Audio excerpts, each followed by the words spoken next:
yaqulu biwujubiha, yang berpendapat dengan mewajibkannya berkorban.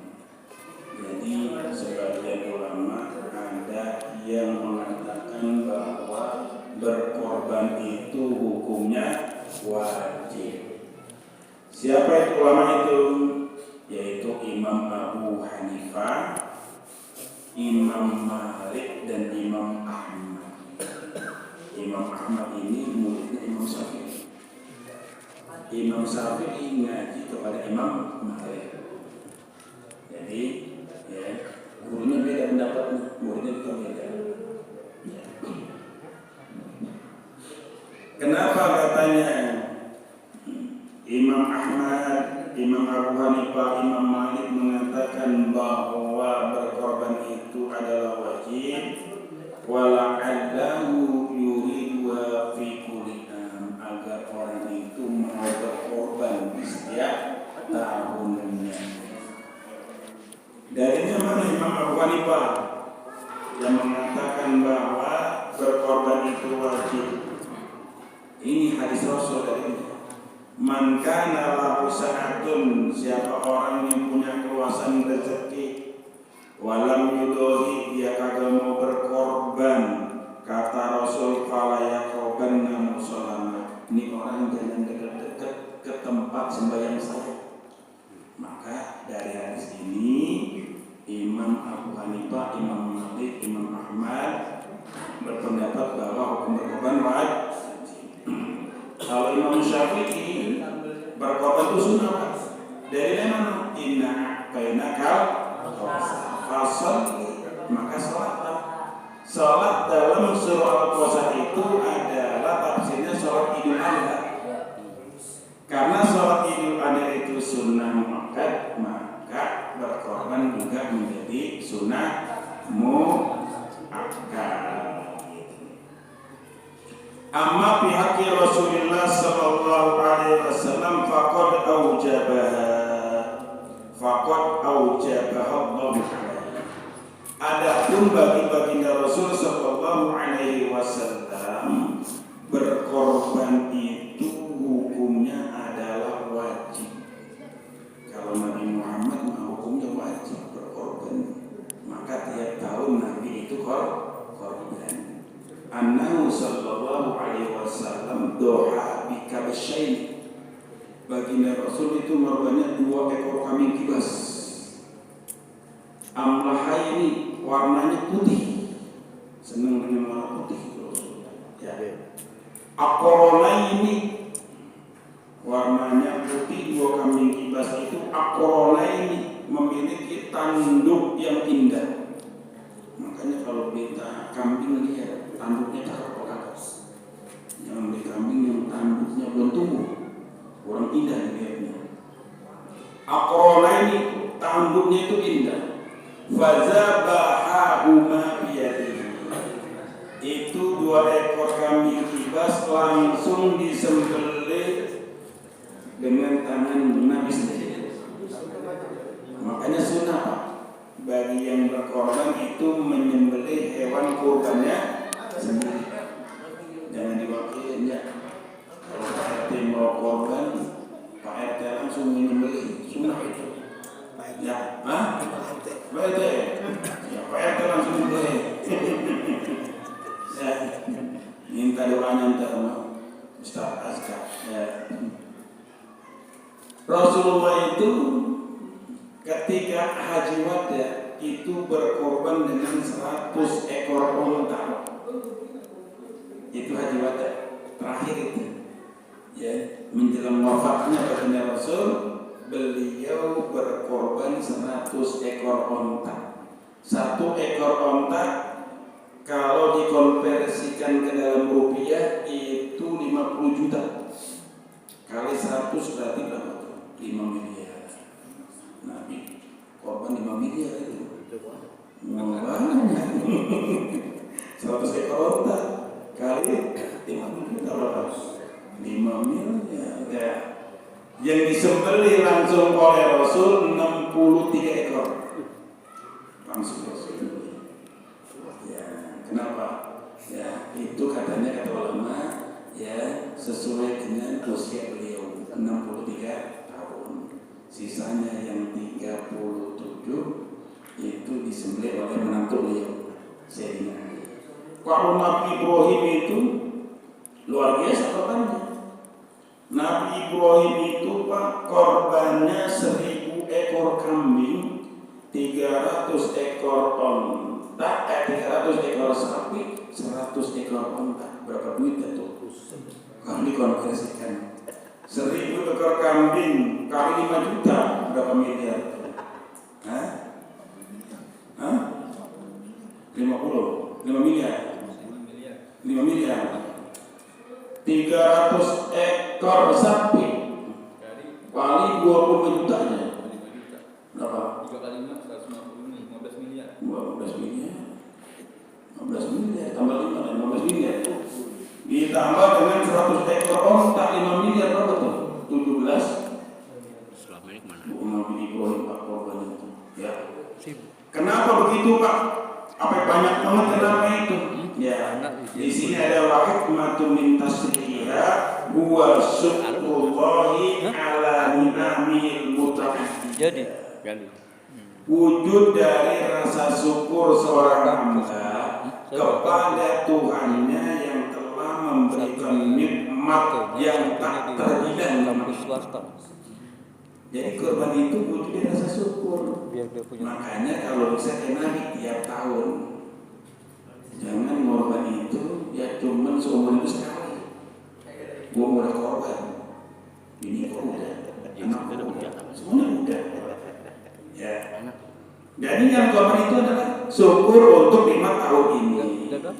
Tahun depan berkorban untuk syukur tahun depan dan seterusnya. Nikmat apa saja Allah berikan? Wa'ala baqa'il insan min amli'an. Nikmat keberlangsungannya hidup kita. Satu, hidup kita ini berlangsung karena Allah cukupi kebutuhan makan kita. Kalau enggak dicukupi kebutuhan makan kita, ini manusia kehidupannya berlangsung apa nih? Berantakan. Ya. Sholat orang ditutup pagi 2000 ya lo goyang ya. Yang kedua Allah cukupi kita kebutuhan sandang kita. Allah anugerahkan kita negara kita aman nggak perang. Kalau perang punah juga orang ya. Yang kedua wali takfiri sayyi'at. Anugerah Allah itu maha pengampun dan menghapuskan kesalahan hambanya ketika hamba itu minta mohon ampun ya. Kenapa katanya bertiga bil mukhalafa? Karena banyak ya, usia kita itu, aktivitas kita itu yang bertentangan dengan perintah Allah, melanggar syariat. Ingat-ingat dah kita masih muda, banyakkan taatnya atau banyakkan melanggarnya? Banyakkan melanggarnya. Tapi Allah mengampun dan menghapuskan kesalahan hambanya. Itu nikmat, ya, nikmat dari Allah. Ya. Awnaksil makmurah katanya nikmat karena kita dikit mengerjakan perintah Allah, tapi rahmat Allah lebih besar, ampunan Allah lebih besar. Itu kan nikmat. Anugerah bagi kita ini. Walitawassa'ati ala usratil mudahiyah. Nikmat berkorban itu Pak, esensinya adalah untuk membangun, membina cinta kasih sayang, kebersamaan, silaturahmi antara tetangga dan lingkungan. Inna a'tayna kal kautsar. Sesungguhnya kami telah memberikan kepada Muhammad nikmat yang banyak. Fasol maka untuk mewujudkan dari rasa syukur itu sembahyang Pak. Salat itu kan untuk membangun hubungan yang baik kepada Tuhan. Untuk membangun hubungan yang baik kepada Tuhan itu dengan salat. Jadi hubungan kita dengan sang pencipta itu. Dan wanhar berkorban itu adalah untuk membangun hubungan yang baik, hubungan kasih sayang terhadap tetangga dan lingkungan. Dengan berkorban. Kan dengan berkorban kita ngumpul, ketawa bareng, bercanda bareng, akur ya. Di situ ada kebersamaan, ada keguyuban, ada silatur. Emang itu maunya Tuhan begitu. Jadi hubungan ke Tuhan bagus, hubungan ke tetangga dan lingkungan bagus. Kan Tuhan maunya begitu. Nabi kita maunya begitu ya. Bahkan katanya seorang muslim dengan muslim yang lain diibaratkan seperti bangunan yang saling memperkokoh antara bangunan yang satu dengan bahan bangunan yang lain. Bahkan sesama muslim kata Nabi itu seharusnya seperti satu tubuh ya, yang saling ikut merasakan ketika ada anggota tubuh yang terluka. Itu adalah hikmah dari ibadah korban. Apalagi katanya wahiya min khosoisihi mislu qiyamil lail. Nabi itu korban wajib, tahajud wajib, qiyamul lail Nabi wajib. Kalau kita sunnah. Kalau Nabi wajib, kamu seperti kenapa? Hukum berat, berat jadi Nabi. Ya, jadi Nabi berat. Ya, ujiannya, cobaannya, ya. Wajib berkorban wajib, ya, qiyamul lail.